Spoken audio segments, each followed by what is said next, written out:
Well, hello, ALBW, wherever you are. So happy to be with you here today. I'm Pat Esgate. I'm the host of the show and also the lead organizer for Ann Lister Birthday Week, also known as ALBW.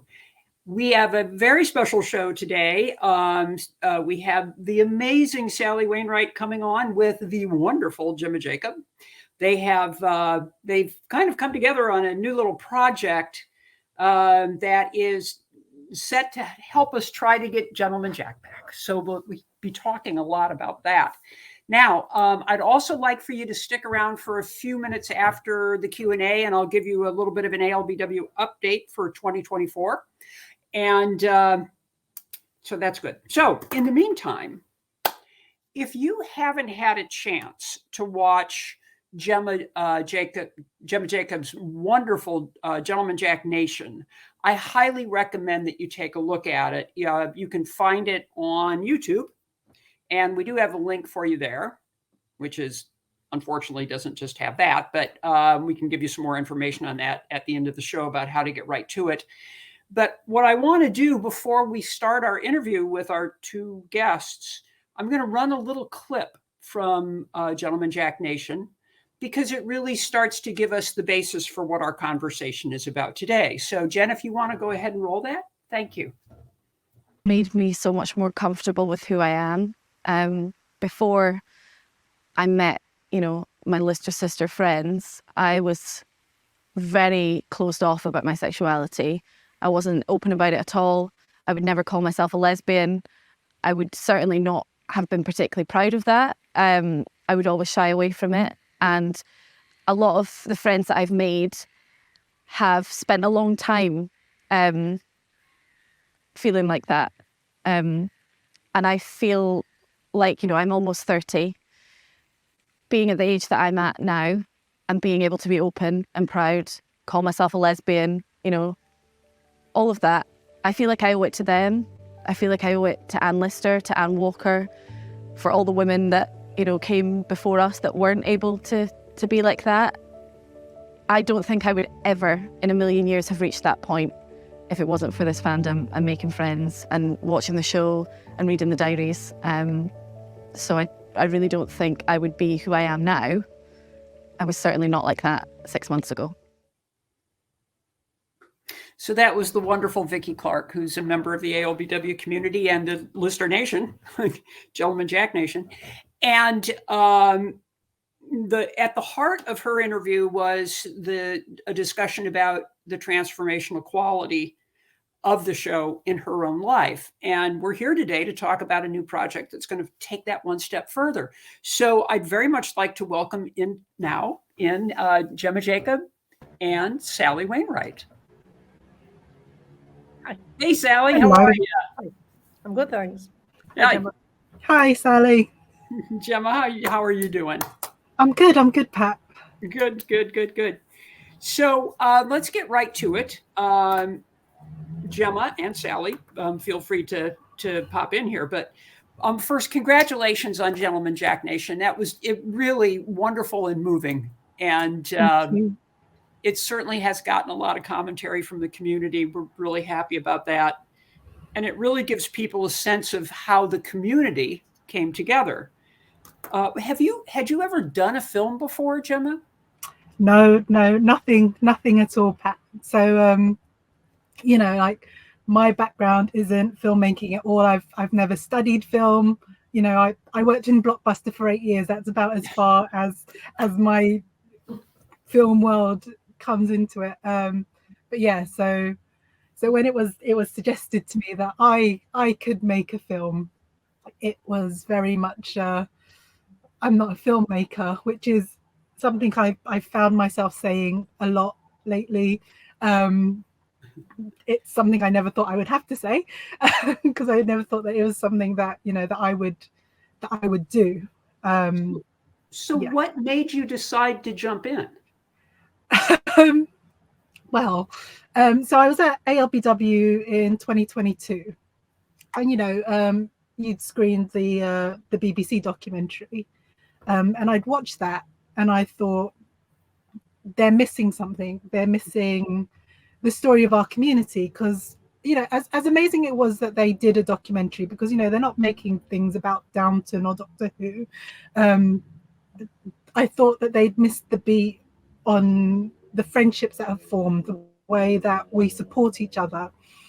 And I was talking to my friend Lisa, who now kind of remembers this conversation, and she said to me, well, you could make the film, Gem. And I said, no, I can't, because I don't know how to make a film. So I spent a few months going back and forth thinking, could I make a film? Could I make a film? And then it just kept coming back to the fact that I wanted this story to be told. I wanted people to understand what it was that this show had done for all of us. Right. And so when nobody else was making the film, I thought, okay, I'm going to make the film. And then it was when I was up for the flash mob in September, end of August, I think, last year. And I was surrounded by the community. And, you know, you just get that feeling when you're up in Halifax. And I thought, I'm going to say it. I'm going to start saying it to people. And then once you say it, then, you know, you've got to do it. And You so, made it and like real. people were excited. And I was just like, okay, it's not Yeah. just me in my head thinking, oh, this could be a good idea. Like, people were just like, yes, you should do it. You should do it. And I thought, all right, I'm going to do it. Well, And I did. I'm glad you did, and it's an amazing thing. And so tell us a little story about how Sally, how you got involved with Sally on this thing. And Sally, Well, please feel free to jump in. I'm kind of spitballing here right now, since we were able to get you earlier today. So I don't want to get. I think Gemma should explain. okay, all good. well, so it was the night of the first ALBW, this year's ALBW in the Minster. And I don't know, I think maybe I had the spirit of Anne Lister in me, but I sent the link to my film to a certain actress who wears a top hat sometimes in things. You know, I just sent it to her, and I said, oh, if you've got a moment, this is the film I made about the community. You know, please feel free to watch it. And then, you know, I went to sleep.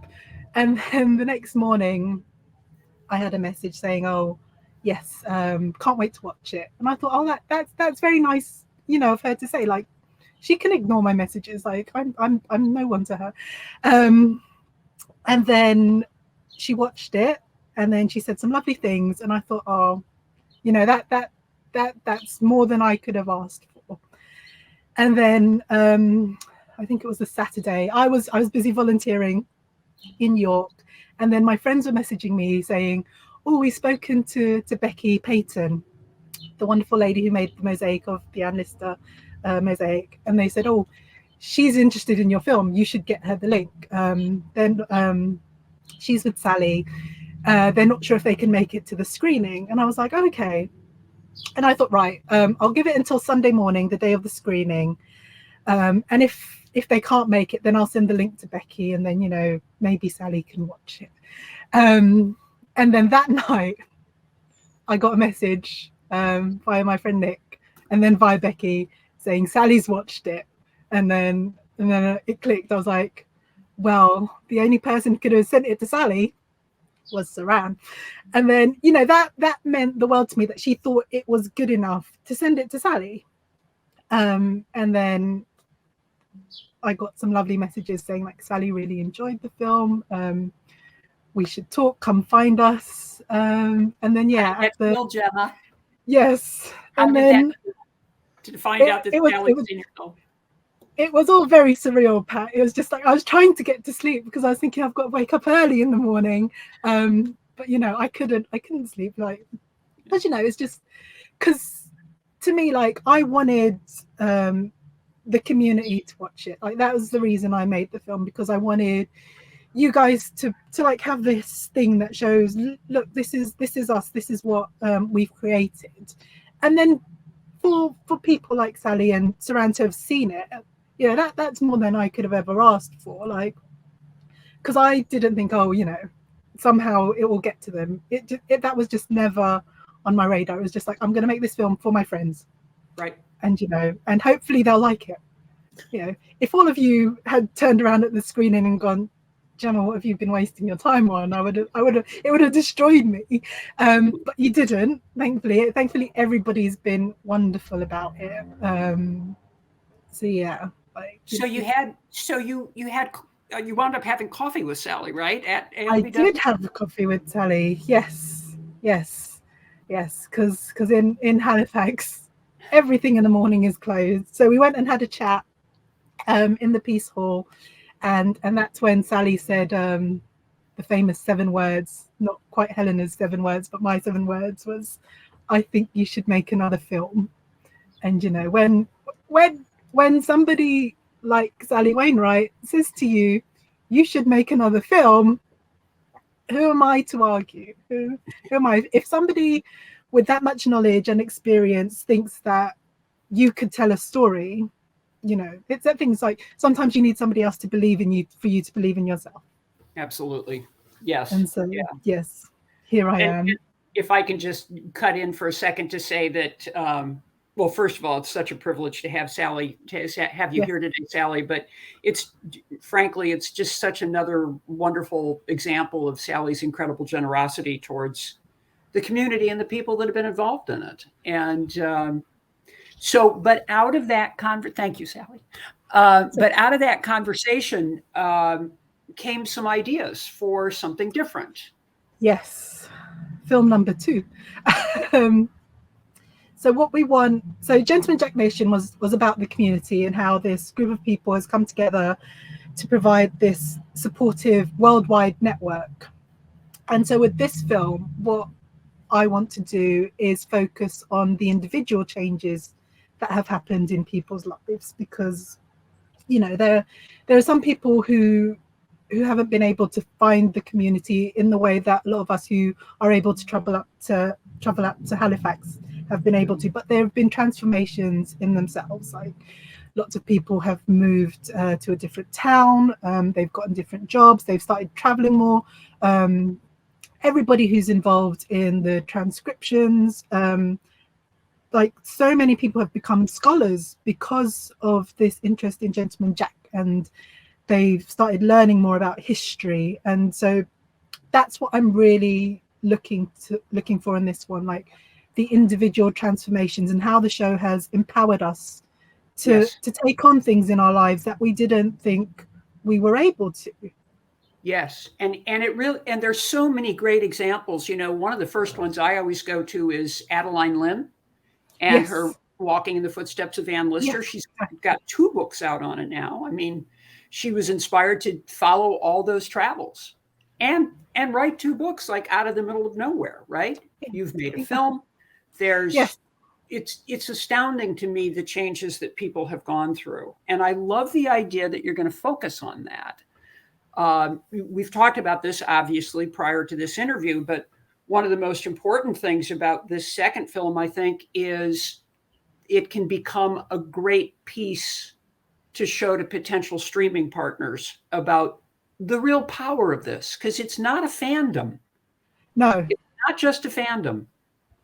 Yeah, because I think that really came across in the first film. People were saying like it's not just a TV show and it's not just a fandom. Like this show, this community has transformed people's lives. And it's hard. It's like, because I've spoken with you about before, it's difficult to kind of explain it to people if they're not in it. Yes. But if we can show them, look how these people's lives have changed, then yes, maybe we can do something. Yes, exactly. And so it does 2 things. It supports the idea of trying to get to a season 3. Mm-hmm. And it also supports the idea of growing the community. And both of those are things that we want to have happen. Absolutely. It's just been so wonderful to see how all of this has helped people. And being at ALBW this year really brought that home for me, since I wasn't able to be there last year. It was astounding to me, the kinds of people who showed up, the stories they had to tell. And so your idea about making this into a film that we can distribute in a different way is fantastic. Sally, would you like to jump in a little bit and maybe talk Yeah, about? sure. Sorry, I didn't want to get. I wanted Gemma to be able to talk because I don't want to steal the show at all. First of all, when I watched it during ALBW, when Saran sent it to me, I watched it the same night, and I was just blown away by the quality of it. It didn't occur to me that it wasn't a professional film because I didn't know Gemma. I didn't quite know where it had come from. All I had was Saran saying, "You should watch this; it's fantastic." And I watched it professional production, and I was absolutely blown away when I met Gemma, and she said, "No, I work for London Transport," which I used to do.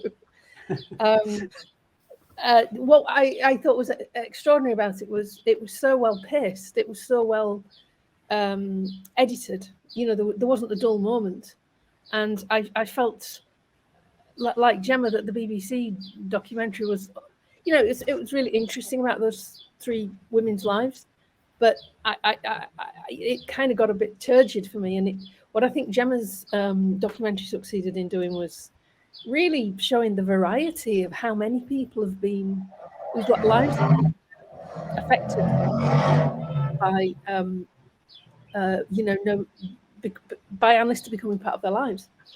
And so I was really excited to meet her because it was only when the credits came up and I thought, oh, those don't look like professional credits, that it made me think. And Becky said, oh, no, it's Gemma. She's at the event because I'd watched it with Becky. So I met Gemma the next day, and I thought she's, you know, just a really good person to continue telling the story, really, of how, as you say, it's not just a fandom; it's people whose lives have been really profoundly altered by not, and it's not just the show. It's by knowing who Anne Lister was. It's, you know, the show's been a conduit for people to discover Anne Lister, which is fantastic. Yes. And I was saying to Gemma, wouldn't it be, I mean, I don't know what's going to change HBO's mind or attract a potential other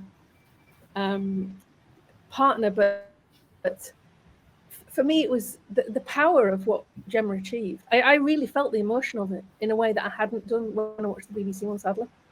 I'd love to, can you not see how this show has affected people so profoundly? Is that, you know, is it really pounds, shillings and pence, as I'm Lister might say, about how profoundly a TV show can change people and affect people?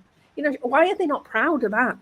And I thought if they could see Gemma's documentary, I don't know, it might make other people who are potentially partners for the show think, oh my God, TV doesn't do this. This is new. This is unique.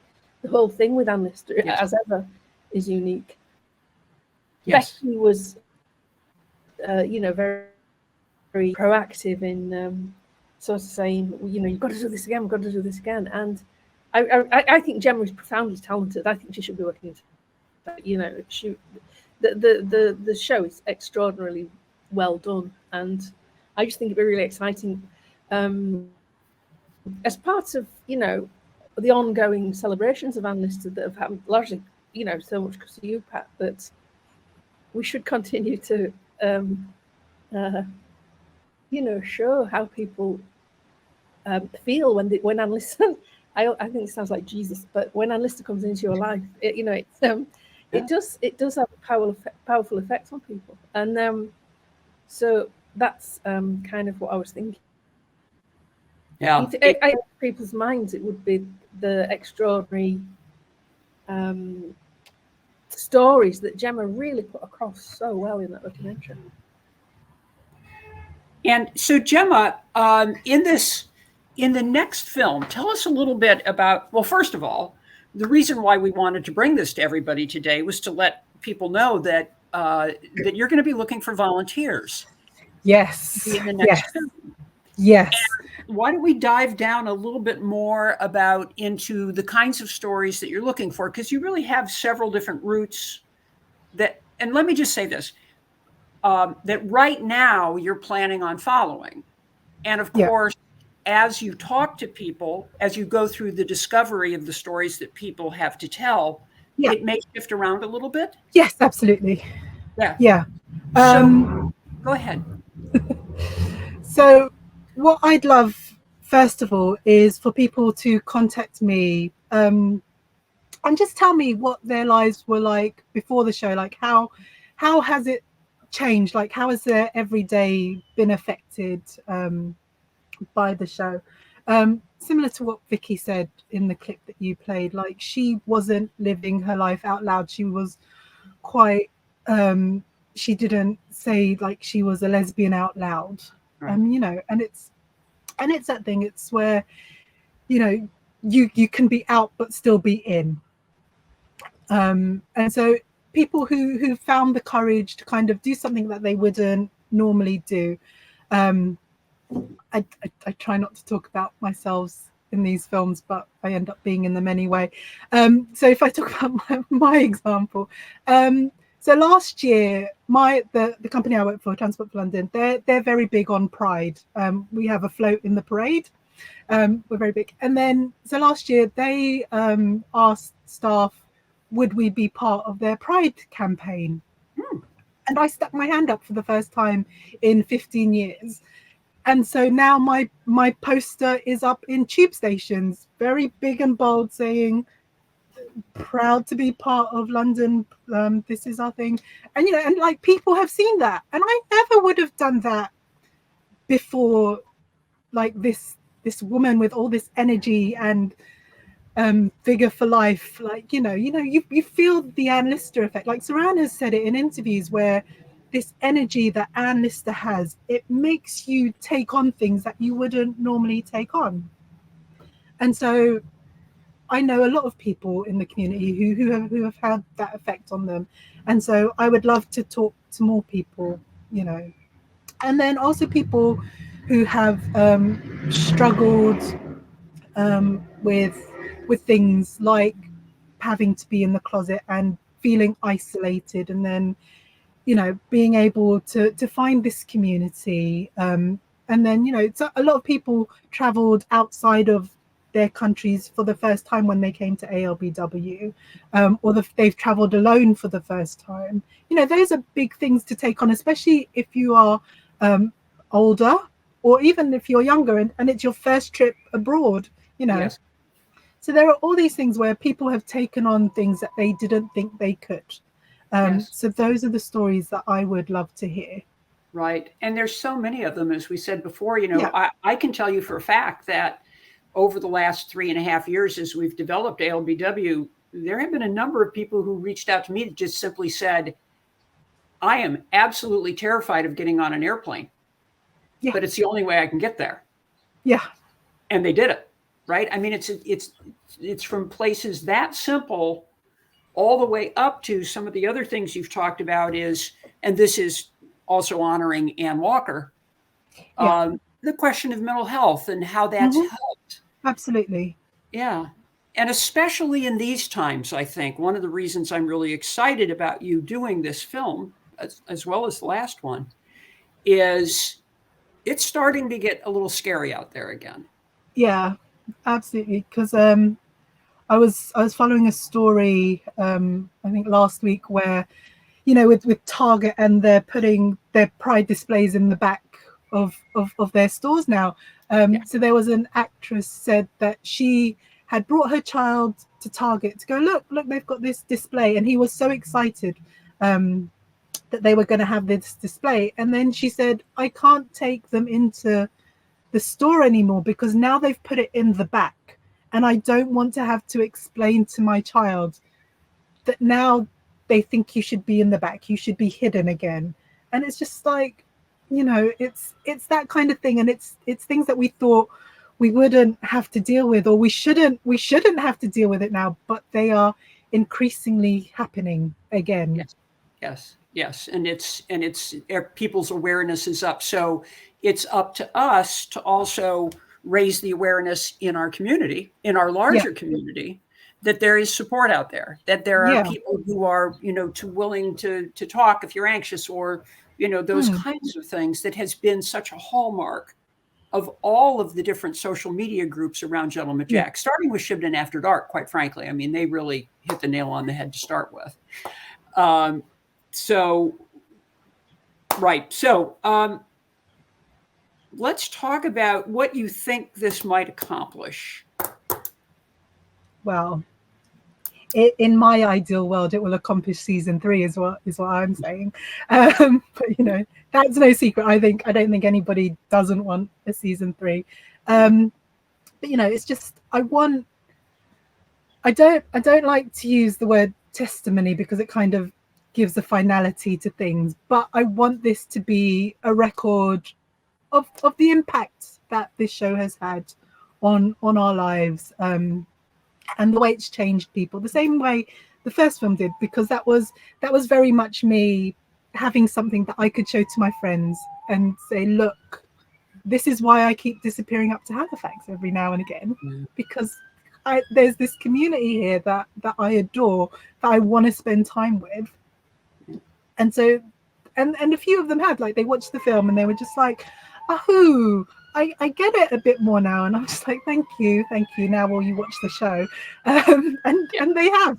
And so again, with this one, I want it to be another record of, you know, because whatever happens with the show, I think its impact needs to be recognized. Absolutely. And so if this is how it will be done, and if this is the record that will be made of it, then I will absolutely throw everything I have into it, you know. Yeah. And I think it will hopefully be something that we're all proud of, and that we can all go, yes, this is why I watch that show. This is why I love that show. This is why I spend my days talking to people I've never met before, you know.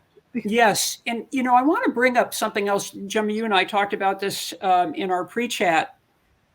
One of the things that's particularly frustrating about the whole Gentleman Jack season 3 situation came up blazingly clear to me right around the time of HBO's Succession coming to its finale.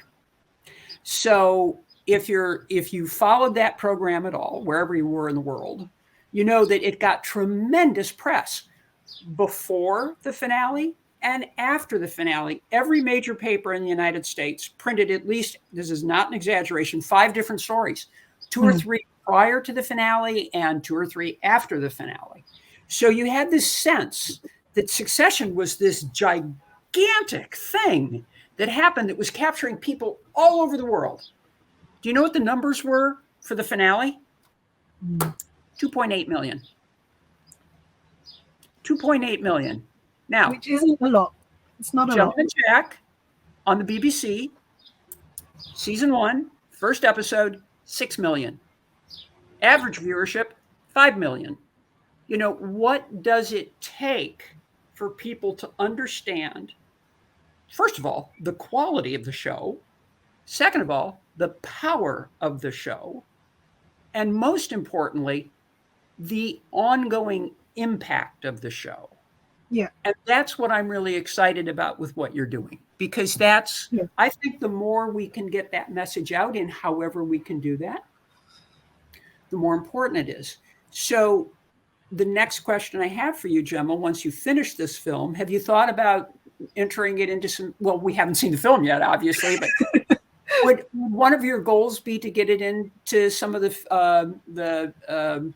film events that are film festivals? Help me, thank you. Yeah, festivals.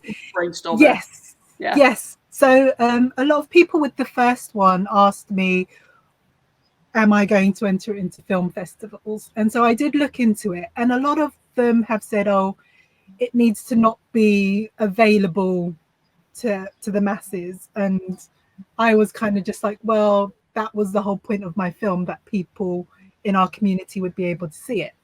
Right. With the second one, I will look into it more, just because I think if it can get some recognition outside of the community, then again, it will make more people stand up and go, oh, it's not just the fans who think it's a good film. Like, if there are juries or whatever it is that they do can say this is a piece of film worth watching, then again, it helps to spread the word. And of course, Pat, I am looking at an ALBW premiere, because you know it's nice because you know the idea for the film the first one and the second one were both born at ALBW, and so it feels like it's bringing it home to have the screening there. That's in not Halifax. licensed. Yes, that's not licensed for anyone to come up to me next year and say, "Oh, I think you should make another one," because you know, although I do like the idea of a trilogy, but you know, let me make the second one first, and then we'll see what happens. Right. So tell me how, and we should probably post this on the Facebook page as well. How do you want people to get a hold of you? So they can either contact me through the film social media. At the moment, it is gjnation.doc at either Instagram or Twitter. Okay. I'm on both. Or they can email me, again, gjnationdoc@gmail.com. Yeah, and just talk to me. Just let me know what your story is. Because the wonderful thing about the last one was there were things that I wanted to say in the film, and I wasn't sure that it was how everybody else felt. And so when I was doing the interviews and somebody would say something and I'd be like, yes, that's exactly what I wanted you to say. Right. So, you know, so we have these universal stories. And again, a few people afterwards said to me, oh, I didn't contact you because, you know, I thought somebody else would say it better. And yes, I get it. Like we do have a lot of universal stories. And even if every story has been told, it has not been told by you. Bingo. So that's what I want to kind of get across. So even if you think, you know, somebody else will tell the story, I want you to tell me the story because you have a different perspective from everyone else. Yes. And so, And I think the power of your first one was that you were able to capture those moments. You have being somebody who you interviewed, I can tell you, you have a really nice way of just sitting back and letting people spin their story. Thank you. And it really showed up in the film. Because there were moments when I was making the first one where I did want to go, yes, I agree, but I couldn't because then I'd ruin the film. So yes. will this be a similar? So just so people have the general information, once they've contacted you about their stories, this will be the same process where they will film their own. Oh no! So what happened with the last one is I came out to see a few people who I was able to get to because they were around the UK, and then everybody else I did Zooms with, and so I was there asking them the questions. It was just that we were talking to our screens rather than face to face. This time round, I would like to speak to as many people face to face as possible and limit the Zooms. I know that I've given myself more time this year because last year I only decided to do it in September. I've given myself the whole summer this time. So when people contact me, I will do my best to get to them. If they are UK based, I am not averse to jumping on a train. I'm also not averse to getting on a plane at some point. Depending, I'm not going to Australia. Sorry guys, I can't travel that far. But I would like to talk to as many people as possible. And so there are a few dates where I will be in Halifax because that's a kind of nice place for people to get to. The first one will be Calderdale Pride. So that is August 19th and 20th. Okay. I will be up there. If anybody is around and they want to talk to me, please feel free. That is also the weekend of the Women's World Cup final. So I will be watching football at some point. And then the next big date that I will be up in Calderdale is the Memorial Weekend. So I will be up there, I think, from the 22nd to the 25th. Okay. I may stay longer. I won't be able to come any earlier. But again, that would be a wonderful time to be able to talk to me. I've already got a couple of people who I've contacted about the film who said they'll be up there at that point. And so I will be talking to them. But yes. And then for the Americans, Leanne Wong the lovely Leanne Wong, has kindly, very, very kindly organized a screening of Gentleman Jack Nation in Tucson. So I will be traveling out there for that in November. So let me get this right. It's part of the Tucson LGBT Chamber of Commerce Foundation. It's a fundraiser for the University of Arizona LGBTQ undergraduate students. So tickets will be available, and it's being held at the Loft Theatre, which is one of the last independent theatres in Arizona, I believe. So I will be out in Arizona. I will also be in LA and San Francisco at some point. So if anybody out there on the West Coast is around in November that wants to speak to me, then by all means, again, please contact me and I will make myself available to talk to you. Well, I hope you have enough feedback from people that you're able to schedule a couple of other stops. And as I said to you earlier, we have a spare room for you here in New York, so line up. Yes. So East Coast people, give me a reason to be there. Yeah, Midwest. Don't forget the Midwest. Yes, Midwest. Yeah. I've been to Midwest. I would happily go back. Yeah. It also occurs to me that maybe you might want to chat with Esther Newton and Jean Carla Musto. Yes. Because their film has been in a number of different film festivals. Absolutely, of course, yes. They might be able to give you a couple of tips on that. Could be helpful. Sally, I would like to ask you a couple of questions directly because I know people are sitting out there wondering. I know you mentioned earlier that who really knows what's going to happen, but do you think this could be an important tool to help potential partners understand? I think definitely it could be because of the effect I know it had on me. Yeah. I mean, I wasn't really expecting it. Yeah. In that, Sarana just sent me this link, and I thought, oh, I'll watch it, and I was genuinely deeply moved by it. Yeah. And that's why I wanted to meet Gemma and say, make some more.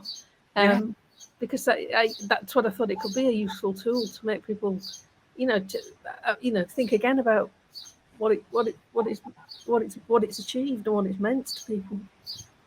But who knows? I'm not a commissioner. Right. I don't know how they think. Well, especially when they make decisions like the one they did with Gentleman Jack. I mean, and of course the BBC have always wanted to go again. For them it has been a big success, and they did want to go again. So, I hope there is still reason to hope that another partner might have a different view if they get a real strong sense of.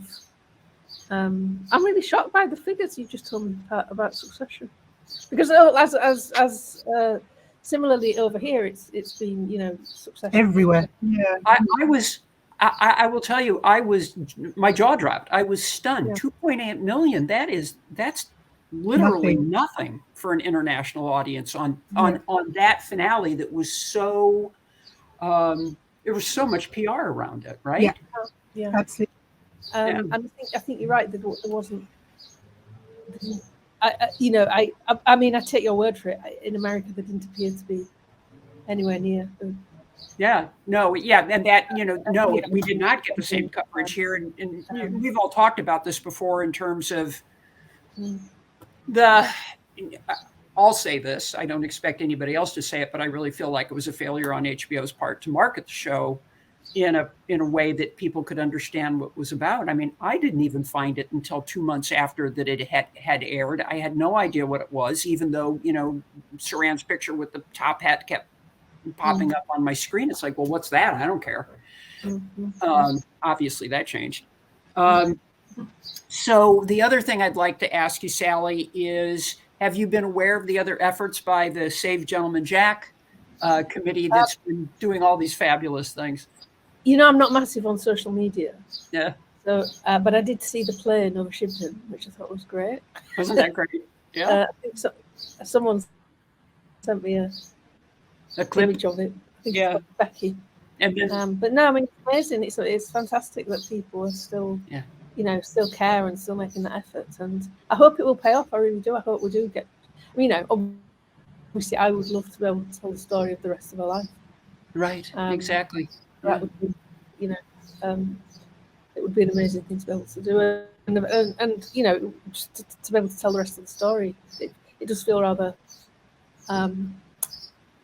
It's like unfinished business, I guess. Yes. Right. So we do have a couple of questions, and several are asking us to post Gemma's contacts. We'll make sure that we do that on ALBW chat, and we'll also put it on the regular. I always get them confused. We'll put it on the regular page, the Ann Lister Birthday Week page, so that people know where to go for that. Thank you, So for those of you who are out there listening and watching, that information will be available to you in those two places. I know that most of our audience today is going to come on later. When we first started these, we were in the midst of the COVID pandemic when nobody else had anything to do during the day. So now we get a ton more hits once it goes up on YouTube. So there'll be more people checking in with you later, I'm guessing, Gemma. We do have a question for you, Sally. Is HBO our only hope for Gentleman Jack season 3? Everyone is confused on what options even exist at this point. So I guess no. I mean, obviously there's a wish that HBO would change their minds. But in the absence of that, no, there's it's about finding another partner who is able and willing to buy out not just fund the third series, but to buy out the assets of the first two series, which is a significant amount of money. Yeah. So that's the problem. That as far as I understand it, I tend not to get involved in these things because it's like physics. It kind of goes on. Of course. But as far as I understand it, that's why it's not just about somebody stepping up to fund a third series, which is significant money in itself. But it's about buying out the assets of the first two series, which is even more significant money. It's continually frustrating. If you don't want to support the show and you're not interested in going to see, why do you make it so difficult for anyone else to take it? And I'm not looking for any kind of commentary or answer from you, Sally, because you're in a different position than I am. But it's just a very frustrating question to me and the rest of the community. So we shall see what happens. Let's see. Several folks are saying thank you for supporting Gemma, Sally, and let me add my thanks to that as well. And then this is another question for Sally. Sally, did you know that Gentleman Jack won the Telly TV award? I'm not sure what that is, but no, evidently it's an award. Okay, well, it's won a ton of them, I can say that. Okay, so I think, Gemma, did you have anything else that you wanted to add? No, I think that's it.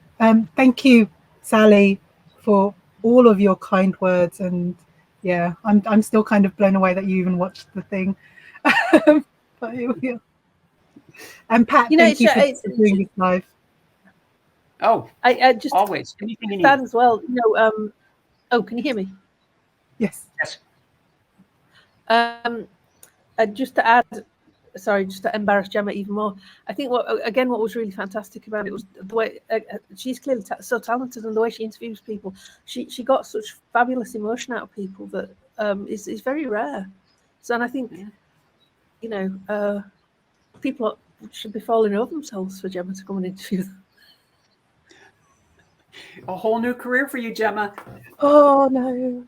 See the transformation quality. See, exactly. This show changed lives. Clearly, here I am. Here we all are, right? Yes, exactly. Yes. Okay, so we are. With that being said, we're going to run one more clip, and then we'll come back and say goodbye. But we're going to run one more clip from Gemma's film. And the first film, Gentleman Jack Nation. And this is Gemma's fantasy of how season 3, how the story of Ann Lister and Ann Walker would come to an end for the community. So Jen, can you roll that, please? for how I wanted the show to end after the ants have ridden off into the sunset, very much happy and alive. There would be this montage of everything that's resulted because Gentleman Jack brought Anne Lister back into our world where she belongs.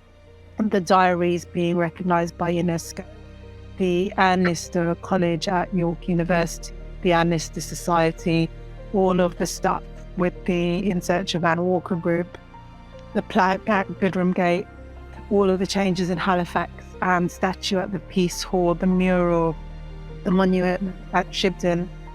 They would show all of that. And then you would have Sally and Saran placing flowers at Anne's statue, or hopefully at her final resting place. And then Sophie would do the same for Anne Walker.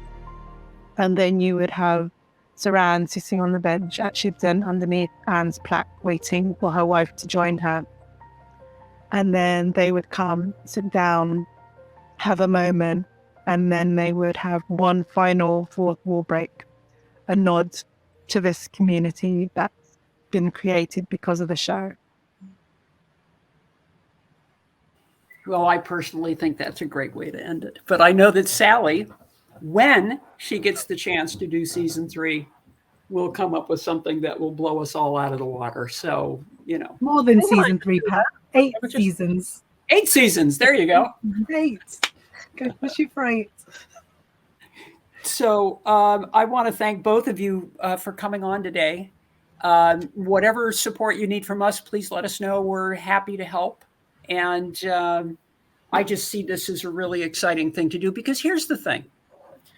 Even if we don't get season 3, even if that's not what comes out of all of this, the voice that you've given to this community, the voice that you've given to these individuals by the work that you're doing, is incredibly important in these times. We need all the support. We need all the community that we can get. So, Gemma, thank you. I mean, this is a huge chunk of your life that you're turning around. And I want to thank you for doing that. And Sally, as always, I can't say it enough, for 3.5 years, your incredible generosity with all of this has had everything to do with how this community has come together. So thank you. Well, and thank you, Pat, for everything. I mean, what you do is so wonderful. Can I say personally, when I went to ALBW this year, I was feeling pretty low because I felt I'd failed everyone because I hadn't got third series. And the atmosphere in Halifax just really cheered me up and blew me away, and I had such a good time. And I wish I'd committed to do more events then. And I'd shied away from doing it because I was just thinking everybody will think I'm a bit of a twat because I didn't get third series. I know they don't think that. No. It was so wonderful, the atmosphere there. It was, and again, Gemma's show really captured that. Yeah. It is an amazing thing. And again, speaking from my own perspective, I was completely blown away. I had heard about it from the first ALBW last year, but being in the midst of it, it just is an incredible happening that we hope to keep going for a while. So, and also the Anne Lister Society conference this year was even bigger than it was last year. And, there were more papers. It was even more vibrant this year than it was the previous year. So, and again, that's all thanks to Laurie Shannon. Yes. And the Oxford University Press. Yes. Yep. Which didn't make it into the movie because we didn't know about it then. Yes, we didn't. Just fantastic. It's stunning. Sally, it's properly stunning. Sally, I don't know how you feel about this, but boy, I got to tell you, Anne Lister really laid one on you in this whole thing. You have what you've done to bring her into the world and to make her known, and it just keeps coming. It just keeps coming, and it's so exciting. So thank you for that. Really amazing. So I'm going to let the two of you go now. I'm just going to give a little quick update on ALBW for 2024. But thank you again so much for showing up. And so to everybody that's watching, just a very quick update. We are in the midst of planning for ALBW 2024. We don't have dates yet.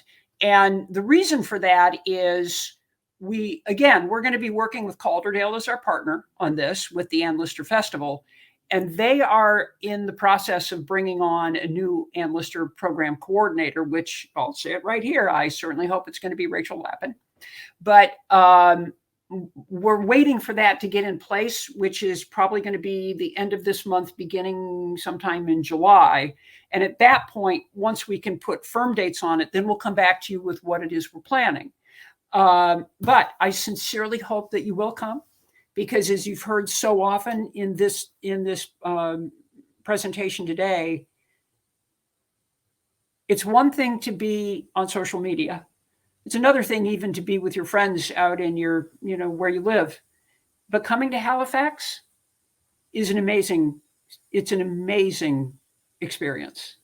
To be in the footsteps of Ann Lister, to be in the place where she was baptized and buried, to be in the place where she lived, to see the surrounding community and be surrounded by your community. If you need a tonic for what's going on in the world now, that's the place to be. So I look forward to seeing you there. And thank you so much for tuning in today.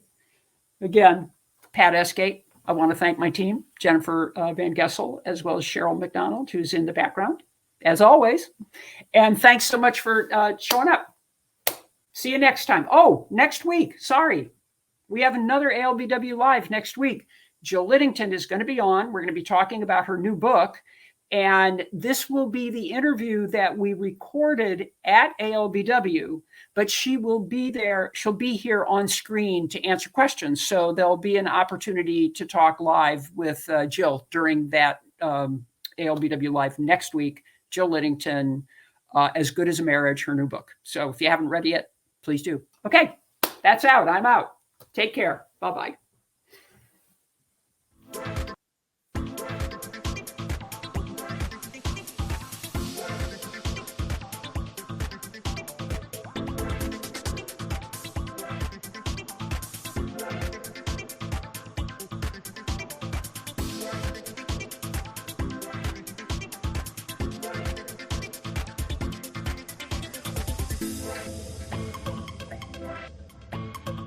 Right.